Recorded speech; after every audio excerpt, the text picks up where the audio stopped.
सबसे पहले हम एंटोनी लेवोजियर के बारे में जानते हैं कि एंटोनी लेवोजियर कौन थे, जिन्होंने पहले law of conservation of mass दिया था। बहुत सारी ऐसी चीज़ें हैं जिनको आप फिजिकली टच करके फील कर सकते हो, कुछ ऐसी हैं जिनको आप केवल फील कर सकते हो। फॉर एग्जांपल, अगर आपका ब्रेकअप हो गया है तो आपके दिल में जो दर्द है वो आप फील कर सकते हो। तो क्या हम उस पेन को मैटर बोल सकते हैं? तो नहीं, फीलिंग मैटर नहीं होती। मैटर को देखें तो वो मैटर 5 पंच तत्वों से मिलकर बना है। हम लोग इंडियंस हैं, हम लोग इस चीज़ को बहुत अच्छे तरीके से जान सकते हैं कि मैटर जो है वो 5 तत्वों से मिलकर बना होता है। कोई भी सब्सटेंस हो कि आप कहीं भी जाते हो, लास्ट में एंड ऑफ द लाइफ आप पंच तत्व में विलीन हो जाते हो। मॉडर्न क्लासिफिकेशन किस तरीके का है? आप मॉडर्न क्लासिफिकेशन फिजिकल और केमिकल 2 तरीके से कर सकते हैं। एटम वो सबसे छोटा पार्ट होता है जो किसी भी केमिकल रिएक्शन में पार्टिसिपेट करता है। ये बात कहना था डॉल्टन का। साइंटिस्ट थे एक डॉल्टन, जिन्होंने कुछ केमिकल कॉम्बिनेशंस के लॉज को स्टडी किया, उसके बेसिस पर ये बात कही। कुछ ऐसे मिक्सचर आपने देखे हुए हैं अपनी लाइफ में, जैसे कि आपने सॉल्ट एंड वाटर को एक एग्जांपल उठाया हम लोगों ने, सॉल्ट एंड वाटर या शुगर एंड वाटर, इनको आपने आपस में मिला दिया।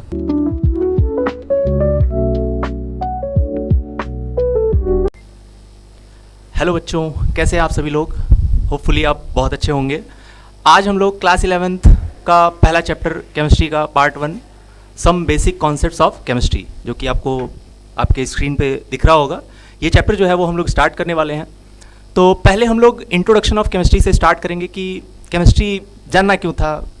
बहुत पहले हमारे यहाँ जो किंग्स हुआ करते थे, राजा लोग हुआ करते थे, वो लोग अपने यहाँ दूसरी अगर कंट्रीज़ में हमको अगर अटैक करना होगा तो हम किस तरीके से उनके जो सैनिक हैं उनको मार सकते हैं। सबसे हमारा बेनिफिशियल पॉइंट यही था कि अगर हम इजीली बिना वॉर के अगर किसी को हराना चाहते हैं तो हमारे पास कोई ऐसा मेथड हो, कोई ऐसा टेक्निक हो जिससे हम लोग ये काम कर पाएँ। तो उनके यहाँ जो उनके साइंटिस्ट तो नहीं बोल सकते हम लोग, लेकिन उनके कुछ एक्सपर्ट्स हुआ करते थे जो ये बताते थे कि अगर हम किसी चीज़ में कुछ मिला के उनके सैनिकों को खिला दें या किसी सोर्स के थ्रू उनको दे दिया जाए वो केमिकल्स, तो वो बिना लड़े ही जीत सकते हैं। तो यहाँ पर हम लोग बेसिकली यही समझने वाले हैं कि केमिस्ट्री स्टार्ट कैसे हुआ था। तो बहुत पहले फिलोसोफर्स हुआ करते थे। फिलोसोफर्स इन द सेंस कि लाइक वो लोग जो केवल ऑब्जर्वेशन को स्टडी करते थे, ठीक है। तो ऑब्जर्वेशन को स्टडी करने के बाद अलग अलग लोगों को जब ये बात पता चली कि हम ऐसे भी किसी भी जंग को रोक सकते हैं या जीत सकते हैं, तो लोगों ने इसके बारे में थोड़ा स्टडी करना स्टार्ट किया और इस तरीके से हमारा केमिस्ट्री जो है वो स्टार्ट होता है। तो पहले पार्ट 1 में हम लोग पढ़ने वाले हैं मैटर के बारे में, मोल कॉन्सेप्ट्स, ठीक है, और बहुत सारे ऐसे टर्म्स जिनको हम लोगों को जानना जरूरी है। कुछ मैथमेटिकल टर्म्स होंगे, उनका कैलकुलेशन कैसे आसानी से हो सकता है, ये सारी चीज़ें। ओके, तो हम लोग आज स्टार्ट करेंगे इस पर्टिकुलर टॉपिक को, पर्टिकुलर चैप्टर को। तो हम इंट्रोडक्शन से स्टार्ट करते हैं। चलिए, आपके सामने हमारा पहला इंट्रोडक्शन ऑफ केमिस्ट्री, जो कि डेफिनेशन से है। डेफिनेशन आप देख सकते हैं क्या है? The branch of science which deal with the study of atoms and molecules. Atom and molecule के बारे में स्टडी कर रहे हैं हम लोग, और केमिस्ट्री बोल रहे हैं उसको हम लोग, जो कि हमको कॉम्पोजिशन, स्ट्रक्चर, उनके कॉम्बिनेशंस, ये सारी चीज़ों को बताएगा। आप इस पर्टिकुलर डेफिनेशन से इस बात को जान सकते हैं। सबसे पहले हम एंटोनी लेवोजियर के बारे में जानते हैं कि एंटोनी लेवोजियर कौन थे, जिन्होंने पहले law of conservation of mass दिया था। आप सभी लोग जानते हैं, कोई भी अगर नया केमिकल हमको फॉर्म करना है, नई चीज़, नया सब्सटेंस बनाना है, तो हम एक केमिकल को दूसरे में मिक्स करते हैं, पर मास कंजर्व होता है। यानी कि इस पर्टिकुलर लॉ को हम लोग इस तरीके से जान सकते हैं। आने वाले चैप्टर्स में इसको डिटेल में पढ़ा जाएगा। तो एंटोनी लेवोजियर वो पहले साइंटिस्ट थे जिन्होंने इस पर्टिकुलर लॉ को दिया था कि हमारे पास अगर रिएक्टेंट का मास और प्रोडक्ट का मास बराबर है, तो जिसके बेसिस पर इनको फादर ऑफ केमिस्ट्री भी बोला जाता है। ये हमारा पहला पॉइंट था। इसके बाद हम लोग चलते हैं सीधे क्लासिफिकेशन पर कि हम लोग क्लासिफिकेशन कैसे कर सकते हैं। तो हमारा जो क्लासिफिकेशन है वो कुछ इस तरीके से है कि मैटर क्या है, मतलब बेसिकली हम लोग इसमें स्टडी का क्या करने वाले हैं मैटर को, कि anything which occupies space and have some mass. Basically कोई भी सब्सटेंस जो है वो मैटर से बना हुआ है, ठीक है। तो अगर वो मैटर से बना हुआ है तो पहले हम ये जानते हैं कि मैटर क्या है। आप जहाँ भी अपने सराउंडिंग में देखेंगे बहुत सारी चीज़ें आपको दिखती होंगी। फॉर एग्जाम्पल, जैसे हम कोई भी बैलून है उसमें गैस भरी हुई है, अगर हम एक रूम में है तो रूम में गैसेस भरी होंगी, ठीक है। बहुत सारी ऐसी चीज़ें हैं जिनको आप फिजिकली टच करके फील कर सकते हो, कुछ ऐसी हैं जिनको आप केवल फील कर सकते हो। फॉर एग्जाम्पल, अगर आपका ब्रेकअप हो गया है तो आपके दिल में जो दर्द है वो आप फील कर सकते हो, तो क्या हम उस पेन को मैटर बोल सकते हैं? तो नहीं, फीलिंग मैटर नहीं होती है, ठीक है। पर कोई कहता है कि हमारा दिल टूट गया है, तो बिना किसी चीज़ से टकराए, बिना किसी फिजिकल सब्सटेंस से टकराए दिल कैसे टूट सकता है? तो इस चीज़ को हम लोग यहाँ मैटर नहीं बोल सकते, ठीक है। तो किसी भी टाइप की फीलिंग, चाहे वो बहुत खुशी हो या फिर बहुत दुख हो, ठीक है, उनको हम मैटर नहीं बोल सकते। तो यहाँ पर हमारा जो क्लासिफिकेशन है मैटर का, वो दो टाइप का है। एक एंशिएंट क्लासिफिकेशन, जो कि मैंने आपको पीछे भी बताया था केमिस्ट्री स्टार्ट करने के पहले ही, कि पुराने ज़माने पे राजा महाराजा लोग, उनके जो फिलोसोफर्स हुआ करते थे, वो लोगों के बेसिस पर, ठीक है, तो वो एंशिएंट क्लासिफिकेशन में बोला जाता है, कि हम लोग एंशिएंट क्लासिफिकेशन बोल सकते हैं उसको। ओके, सो एंशिएंट क्लासिफिकेशन ये था मैटर का, कि अगर हम मैटर को देखें तो वो मैटर 5 पंच तत्वों से मिलकर बना है। हम लोग इंडियंस हैं, हम लोग इस चीज़ को बहुत अच्छे तरीके से जान सकते हैं कि मैटर जो है वो 5 तत्वों से मिलकर बना होता है। कोई भी सब्सटेंस हो कि आप कहीं भी जाते हो, लास्ट में एंड ऑफ द लाइफ आप पंच तत्व में विलीन हो जाते हो, तो वो 5 टाइप ऑफ मैटर क्या क्या हो सकते हैं भाई? एयर हो सकता है, फायर हो सकता है, स्काई हो सकता है, अर्थ हो सकता है और वाटर हो सकता है, ठीक है। तो इस तरीके से air, fire, sky, earth and water, ये 5 टाइप ऑफ मैटर हैं आपके सामने। उसके बाद दूसरा है मॉडर्न क्लासिफिकेशन। तो यहाँ से हम लोग केमिस्ट्री बेसिकली स्टार्ट करेंगे। जो हमारी केमिस्ट्री है, जो हम किसी भी पर्टिकुलर साइंस के पार्ट को पढ़ना चाहते हैं, तो यहाँ से ये हमारा क्लासिफिकेशन स्टार्ट होता है। मॉडर्न क्लासिफिकेशन किस तरीके का है? आप मॉडर्न क्लासिफिकेशन फिजिकल और केमिकल दो तरीके से कर सकते हैं। फिजिकली मैटर को क्लासिफाई किया गया था, लाइक आप किसी चीज़ को फिजिकली ऑब्जर्व करो, उसको स्टडी करो, उसके बेसिस पर जो क्लासिफिकेशन है उसको हम लोग बोल रहे हैं फिजिकल क्लासिफिकेशन। ओके, सो दूसरा है केमिकल क्लासिफिकेशन, यानी कि हम उनके कॉम्पोजिशन को स्टडी करेंगे, उन क्या क्या चीज़ों से वो मिलके बना हुआ है उसको स्टडी करेंगे। तो उसके बेसिस पर अगर हम क्लासिफिकेशन करना चाहते हैं तो वो हमारा केमिकल क्लासिफिकेशन है। ओके, सो आप मैटर को इस तरीके से क्लासिफाई कर लिया हम लोगों ने।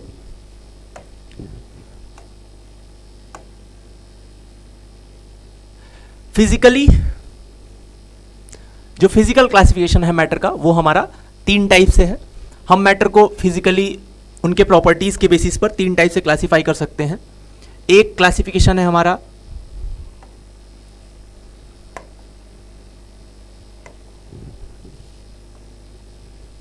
सॉलिड, दूसरा है लिक्विड, तीसरा है गैस।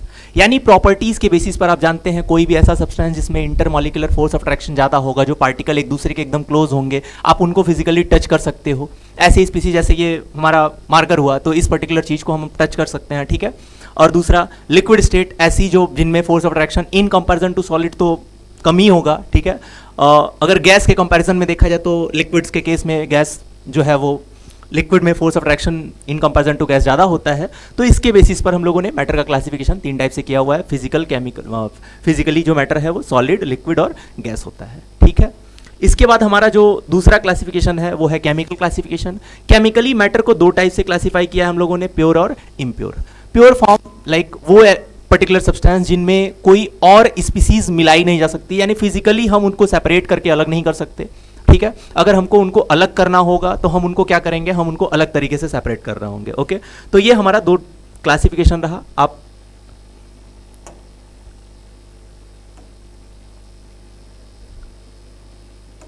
जो हमारा प्योर क्लासिफिकेशन है वो 2 तरीके का है। प्योर फॉर्म ऑफ मैटर आप देख सकते हैं। पहला है एलिमेंट, पहला हमारा क्लासिफिकेशन है एलिमेंट का।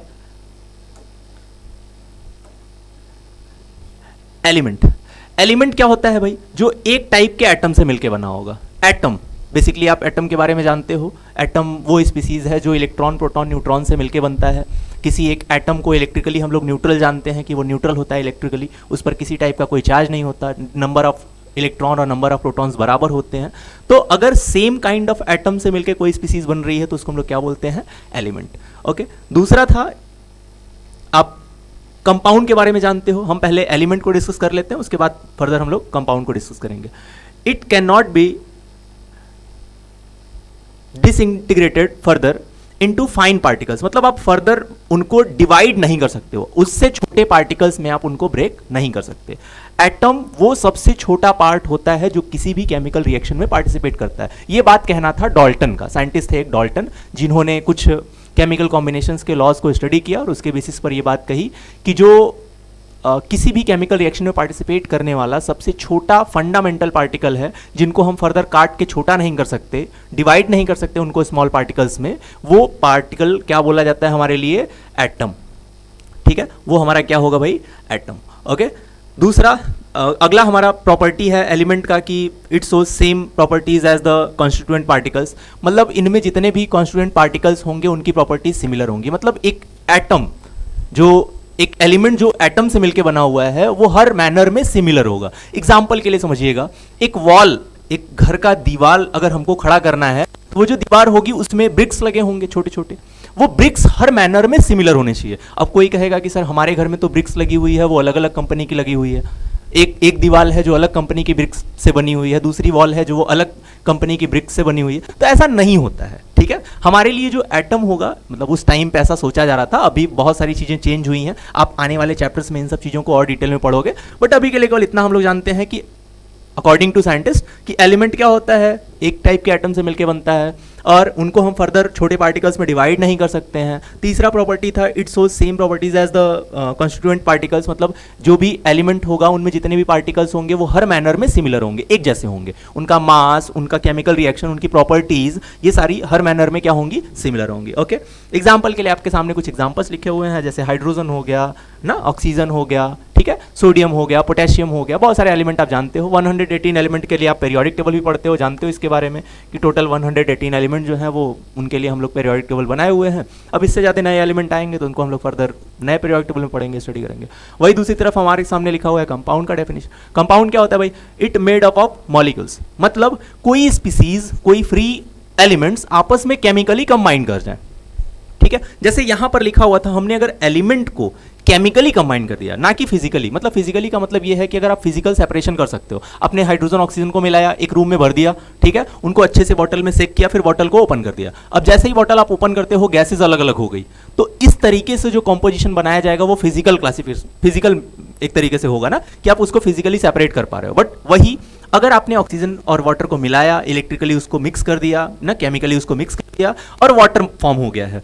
और जैसे ही वो वाटर फॉर्म हुआ है, आप एक बॉटल में फिल करो और बॉटल को अच्छे से सेक करो, खूब देरी से सेक करो, फिर बॉटल ओपन करो, तो क्या ऐसा होगा कि हाइड्रोजन और ऑक्सीजन अलग अलग हो जाएंगे? नहीं होंगे। आप उसको हीट भी करोगे, अगर वाटर को हीट भी करते हो तो हीट के थ्रू भी आप उनको सेपरेट करके अलग अलग नहीं कर सकते। ये क्या डिनोट कर रहा है? इस बात को आप इस तरीके से समझ सकते हो कि आप किसी भी फिजिकल मेथड को अप्लाई करके केमिकल्स को अलग नहीं कर सकते। तो अगर फिजिकली आप उस पर्टिकुलर स्पीसीज को सेपरेट नहीं कर पा रहे हो, उनके कॉन्स्टिट्यूएंट पार्टिकल्स को अलग नहीं कर पा रहे हो, तो इस टाइप का जो स्पीसीज होगा उसको हम लोग क्या बोल रहे हैं भाई? कंपाउंड्स। क्लियर? ओके। इसके बाद लिखा हुआ है it can be reduced down into simpler by using chemical. हाँ ठीक है, देखो केमिकल मेथड के थ्रू आप उनको डिकम्पोज कर सकते हो। फॉर एग्जाम्पल, अगर आप चाहते हो कि H2O है, ठीक है, और ये H2 प्लस O2 आपको प्रोवाइड करे, तो ये कैसे पॉसिबल है? हम अभी आपको एग्जांपल मैंने बताया कि आप बॉटल में वाटर को फिल करो और अच्छे से सेक करो, सेक करने के बाद बॉटल ओपन करोगे तो क्या वो H2O2 अलग अलग हो जाएंगे? तो नहीं होंगे। इसका मतलब हम फिजिकल मेथड से उनको सेपरेट नहीं कर सकते, यानी हम यहां पर अब इलेक्ट्रिसिटी प्रोवाइड करेंगे,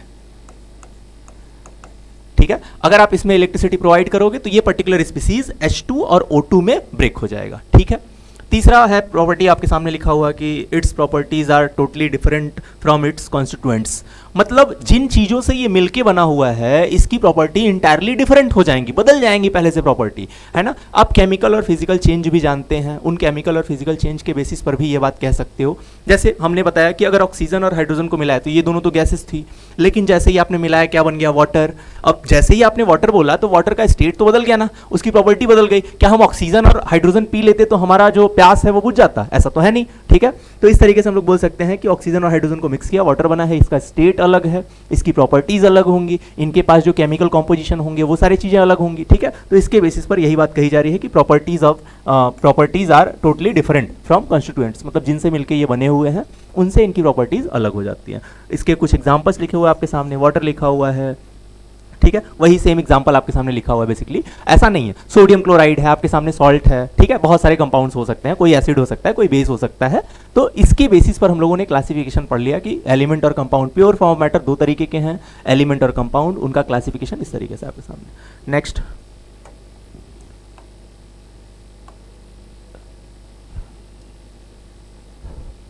इसके बाद आते हैं हम लोग इम्प्योर फॉर्म ऑफ मैटर पे, कि इम्प्योर फॉर्म ऑफ मैटर क्या हो सकता है। देखिए, तो इम्प्योर फॉर्म ऑफ मैटर होगा अलग, जैसे होमोजीनियस मिक्सचर है और हेट्रोजीनियस। इम्प्योर का मतलब क्या होगा, अरे कुछ मिक्सचर किसी चीज को आपने फिजिकली मिला दिया, जैसे ऑक्सीजन और हाइड्रोजन को आपने मिलाया था, फिजिकली मिलाया था, फिर उसको आपने क्या किया, फिजिकली सेपरेट कर लिया इजीली आपने, ठीक है। जैसे सॉल्ट एंड वाटर को मिक्स किया, तो किसी ने पूछा कि सर ये किस तरीके का मिक्सचर होगा, तो सॉल्ट एंड वाटर को जब आप मिक्स करते हो तो उनको फिजिकली इवापोरेशन मेथड से सेपरेट भी कर पा रहे हो, ठीक है, तो वो एक तरीके का मिक्सचर होगा, ठीक है ना। तो ध्यान रखेंगे इस बात को। आगे तो मिक्सचर क्या हो सकता है, मिक्सचर दो तरीके के हो सकते हैं। कुछ ऐसे मिक्सचर आपने देखे हुए हैं अपनी लाइफ में, जैसे कि आपने सॉल्ट एंड वाटर को एक एग्जांपल उठाया हम लोगों ने, सॉल्ट एंड वाटर या शुगर एंड वाटर, इनको आपने आपस में मिला दिया, ठीक है। मिलाने के बाद क्या हम उस जिस भी स्पीसीज, जिस ऐसे ग्लास में मिक्स कर रहे हो, तो ग्लास में देखने के बाद क्या आपको उसमें ऐसे कोई लेयर दिखती है, कोई ऐसी लाइन दिखती है, कोई ऐसी बाउंड्री दिखती है जिससे आप ये कह सकते हो कि इसके एक तरफ शुगर के पार्टिकल्स होंगे। कंप्लीटली मिक्स करना है, ऐसा नहीं कि किसी ने कहा कि सर हमने शुगर मिक्स किया और उसके बाद बॉटम पे शुगर बैठा था, ठीक है, सेटल डाउन हो रहा था, ऐसा नहीं करना है। कंप्लीटली पहले मिक्स कर देना है, दोनों को एकदम अच्छे से मिक्स हो जाएंगे, सोल्यूशन कंप्लीट बन जाएगा। उसके बाद की बात हो रही है, जब जैसे ही आपने सोल्यूशन बना लिया, सोल्यूशन बनाने के बाद हम लोग देखेंगे उसमें कि वो किस तरीके का है। अगर उसमें कोई बाउंड्री ऑफ सेपरेशन नहीं दिख रही है, कोई ऐसी लाइन नहीं दिख रही है जिसके थ्रू हम लोग बोल सकें कि इसके एक तरफ एक टाइप के पार्टिकल्स होंगे और इसके दूसरी तरफ दूसरे टाइप के पार्टिकल्स होंगे, तो इस टाइप के मिक्सचर को बोलते हैं हम लोग अलग होमोजीनियस मिक्सचर, ठीक है। इस टाइप के पार्टिकल्स को हम लोग क्या बोलेंगे, होमोजीनियस मिक्सचर, ठीक है।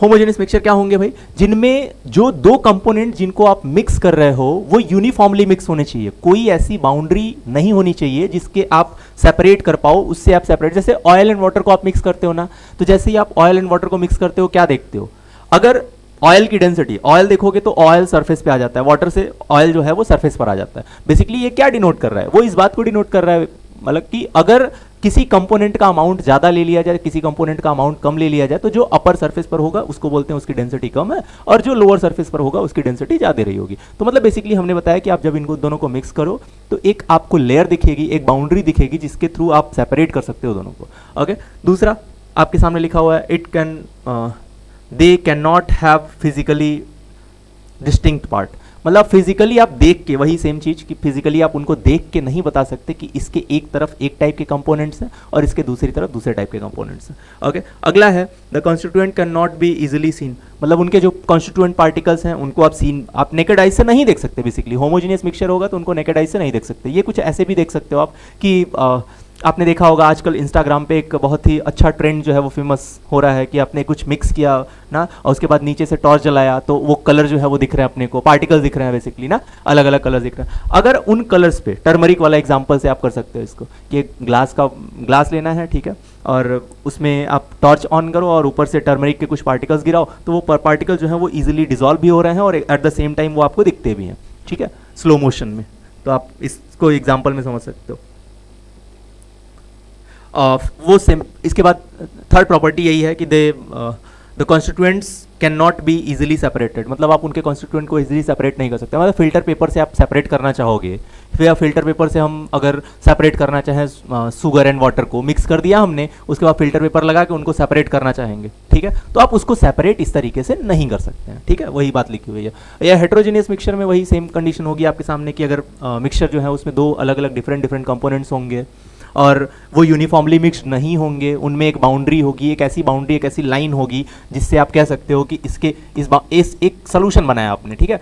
अब दोनों को जब आपने मिला दिया तो एक टाइप की बाउंड्री में आपको दिख रहे हैं कि एक टाइप के पार्टिकल्स अवेलेबल हैं, एक टाइप के पार्टिकल्स अवेलेबल हैं, लेकिन एक ऐसी लाइन है, हाइपोथेटिकल लाइन है जिसके एक तरफ बोल रहे हो आप एक टाइप के पार्टिकल और दूसरी तरफ बोल रहे हो आप दूसरे टाइप के पार्टिकल्स हैं। तो अगर ऐसी कोई बाउंड्री आपको दिख रही है, ऐसी कोई बाउंड्री आपको दिख रही है अगर, तो बच्चों इसको हम लोग बोलेंगे ये किस टाइप का मिक्सचर होगा। आपने मिक्स तो कर दिया, खूब अच्छे से सेक कर दिया, खूब अच्छे से मिला दिया उनको, लेकिन मिलाने के बाद आपने सेक किया, जैसे ही उनको छोड़ा, जैसे ही सेटल डाउन स्टैंड बाई पे रख दिया, अब क्या होगा, इसमें एक बाउंड्री दिखेगी, एक लाइन दिखेगी जो क्या डिनोट कर रहा है आपको कि इस लाइन की एक तरफ दूसरे टाइप के पार्टिकल्स हैं और इस लाइन की एक तरफ अलग टाइप के पार्टिकल्स हैं। और इस टाइप के मिक्सचर को हम लोग क्या बोलते हैं भाई, homogeneous mixture, heterogeneous mixture sorry, ठीक है।